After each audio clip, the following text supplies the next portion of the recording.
lecture I'll discuss with you what is sets. This is the standard 11th topic, we can say. What is set? If you will understand, a collection of well-defined objects is called set. Mathematical definition is what? A collection of well-defined objects. Now the question comes, what is well-defined? Well-defined can be as per, like you know that what is well-defined. If we are talking about the numbers, then these numbers we represent. These numbers you know very well are called natural numbers. So these numbers we can say these are well-defined numbers. And similarly, if you will say, if you will include zeros also in this list, then number becomes whole numbers. It is also well-defined.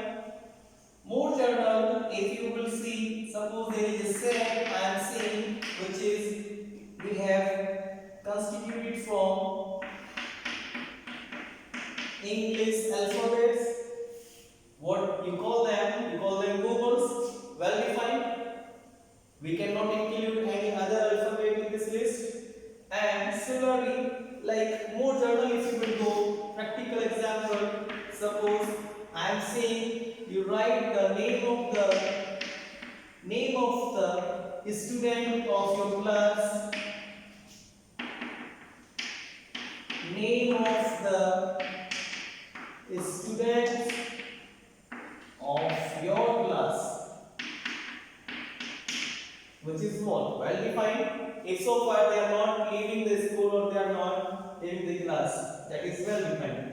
Then if we are saying, suppose name of Indian cricket team captain, so this can be well defined. I hope this can be well defined. And if I will say at the same time, you know the list of the prime ministers of India so far. So obviously you can prepare the list of Indian prime ministers after the independence. So these all names you can put up here in this list. So this is the meaning of the well-defined. Well-defined means which is very particular, which cannot be mixed up like with anything else. That is called well-defined. So student, this is the mathematical definition of the sets. See, if you will analyze, if you will observe,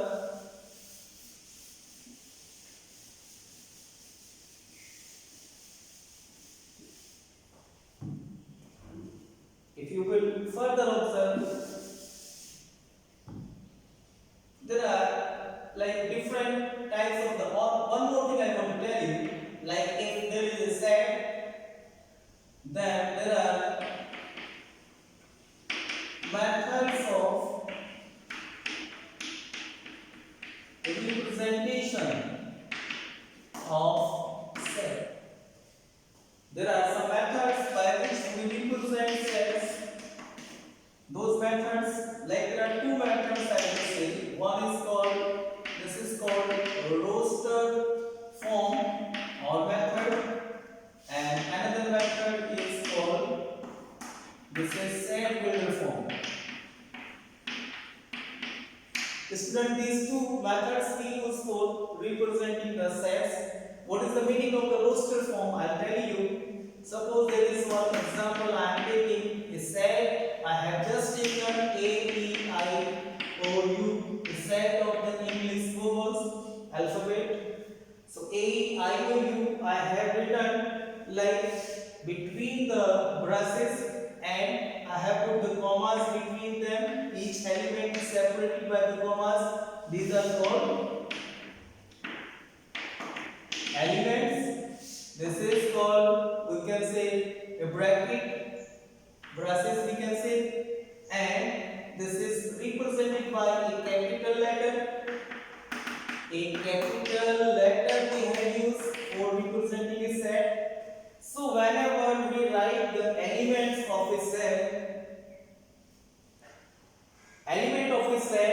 and we put the commas between them, we separate them by the commas and we write them in a bracket, in a curly bracket, then this method is called roster form. In this method, each element is put there as is it. Like another example, we can take natural numbers.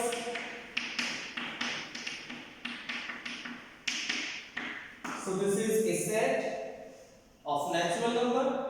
I have written all the numbers. I have put the commas between them and close them by a bracket. So this is a set of the natural number. And at the same time, a set, suppose I am writing like if it is 1 and if it is 4, if it is 9, if it is 16, if it is 25. Suppose these elements I have taken. So these elements are representing something. If you will analyze, these are the square of first 5 natural numbers. Square of 1, square of 2, square of 3, square of 4 and square of 5. So like this we can write, we can represent them by the roster form. And the number of elements, how many elements are there? Like here we will say 1, 2, 3, 4, 5. So we can write NA is equal to 5. This is a student called cardinality of the set. How many elements are there? Cardinal numbers. So number of elements are 5. So we can write NA is equal to 5. Similarly, if we are talking about the natural numbers, we can write natural number. A set is having 9 numbers, 1 to 9. So this is representing the cardinality of the set. How many total numbers are there? And here if we are talking about this set I have prepared, where there are 5 elements. So the cardinality of this set is for 5. This is one method. This is telling you about the roster form only. These all are the example of the roster form. Another method, student, I want to discuss with you, that is set builder form. In this method, basically set builder form, we write what is the main formula behind it, I will say in general language, or if I can represent the set by a general term which is applicable for all the terms of the set. Like suppose if I am talking about the natural numbers, so I can write there is a set x such that x belongs to n. So I can write a set of the natural number like this, x such that. So what is the meaning of this? These two dots I have written. This is called such that. This is the method of representing by the set builder form. And if I am talking about the, suppose this set I have written here, I want to write the set by the set builder form. So I can write the same set like x such that x is square, and where x belongs to n, and x is less than equal 5. If I will write and greater than equal 1. If I will write this, see now, each element is following this rule only. X such that x square. Or what is x? X is a natural number. And what is that natural number? That natural number is basically greater than equal 1 and less than equal 5. So we can say these both the sets are equal sets representing the same number of elements, same terms. So this method of representing of the set is called set builder form. In this, we represent a particular formula for that which is true for all the elements of the set. So this is called set builder form. Some more example we can take if you want. Suppose we want to write. Suppose this set we want to write by set builder form. If you want to write this, you can write a is equal to x such that a or x such that x, where x belongs to what? Vowels of alphabets, we can see. So this is the set which will be represented by the set builder form, and this is also representing the element A, E, I, O, U. So these two methods generally we use. Students, some terms also we use in this chapter frequently. See, I am writing those terms here so that you can be habitual of those terms and you can understand what is the meaning of those.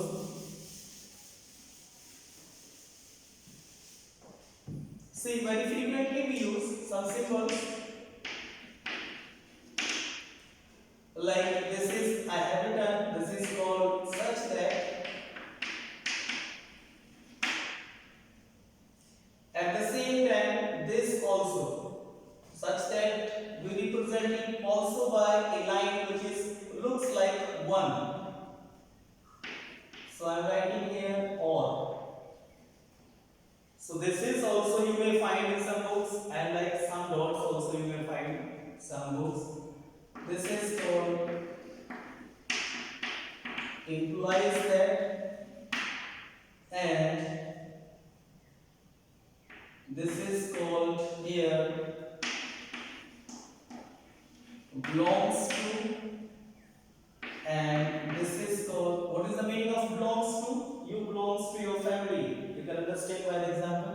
You belongs to your school also. You does not belongs to your school or any particular school. This is called does not belongs. And this is called not equal,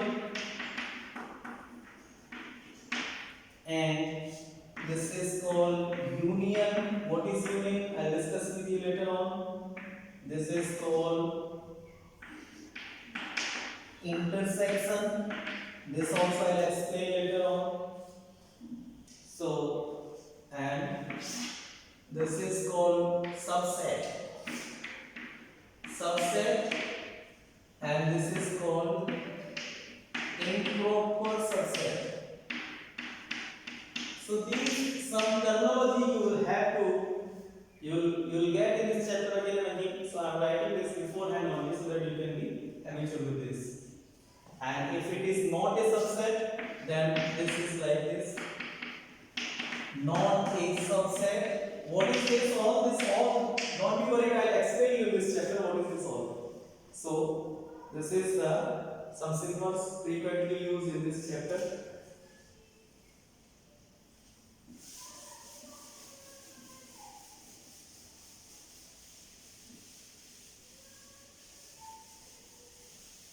See now, some types of the sets also I am explaining.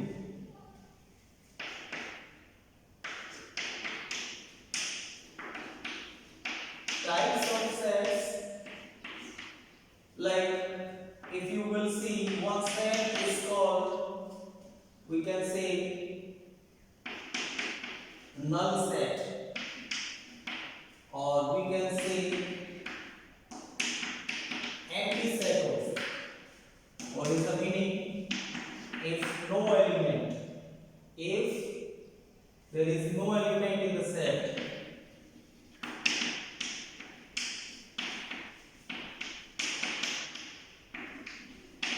then it is called null set. Suppose there is a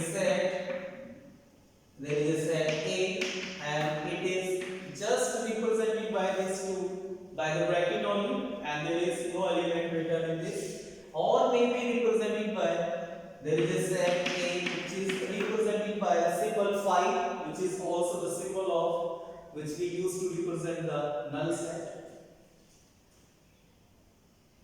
Suppose I am saying you frame a set, example, I am saying, you think about it, like I am saying there is a set of, there is a natural number which is a set of the negative natural number if I am saying. So it is not possible because natural numbers can never be negative. So you will write this is this only if I set a set of natural number. A set of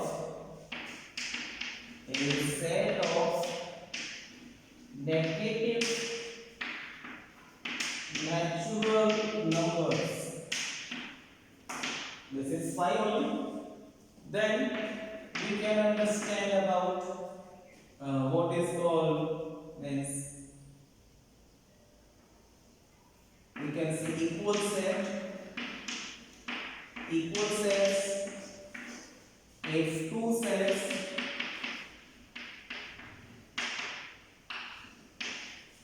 are having same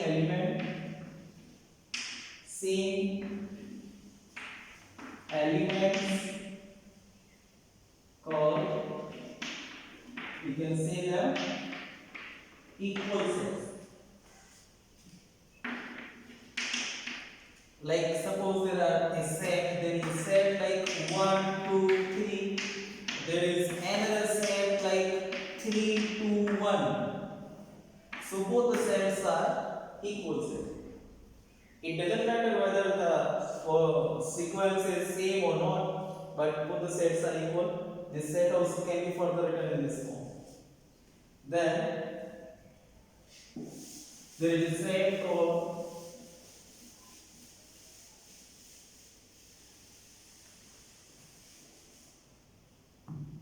finite set. We can see what is called finite set. Finite set means if a set is having fixed number of elements. Suppose there is a set having 1, 2, 3, 4, and 5. These numbers, so because we can count them easily, so these are the finite. We can say set A is the finite set. Number of elements are fixed because cardinality we can easily say it is 5 only. At the same time, if there is a set infinite set student, we can say if it cannot, the number of elements cannot be counted.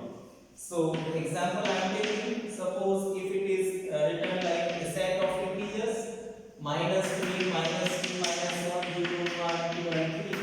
So these elements, how many? Infinite. So we can say this is what? Infinite type of the set. So like this, these are some of the common sets we use here. Student, one more thing I want to tell you. Equal sets and equality of the sets, there are two different terms. So equal set is a set which is having same number of elements and same element exactly. But if we are talking about the equivalent set, so I am just discussing this here only. What is equivalent sets?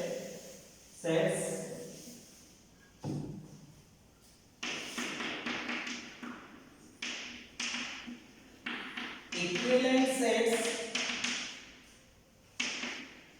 two sets having same number of elements. This is related to the cardinality. There is a set which is 1, 2, 3, 4, 5. There is a set B which is suppose A, E, I, O, U. Both the sets are equivalent set because cardinality, if you will analyze, in both the sets are same. Because we can say because n A is equal to 5 at the same time n B also equal to 5. Hence we can say two sets are equivalent sets.